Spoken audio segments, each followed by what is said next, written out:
বর্তমান সময়ে জনপ্রিয় কমেডি জুটি মোশাররফ করিম ও তানিয়া বৃষ্টি।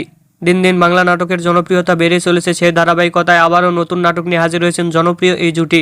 নাটকটির নাম লুঙ্গি পরা রেফারি। এ নাটকটিতে অভিনয় করেছেন বর্তমান সময়ের আলোচিত অভিনেতা মোশাররফ করিম ও আলোচিত অভিনেত্রী তানিয়া বৃষ্টি। এ নাটকটি রচনা ও পরিচালনা করেন তাইফুকুর জাহান আশিক। নাটকটি খুব শীঘ্রই ঈদে বাংলা ভিশনে টেলিভিশনের পর্দায় দেখতে পারবেন। আপনারা দেখতে চাইলে অবশ্যই বাংলা ভিশনের ইউটিউব চ্যানেলে চোখ রাখুন এবং নিয়মিত নতুন নতুন নাটকের আপডেট পেতে হলে অবশ্যই চ্যানেলটিকে সাবস্ক্রাইব করে রাখুন। পরবর্তী ভিডিওর জন্য অপেক্ষা করুন।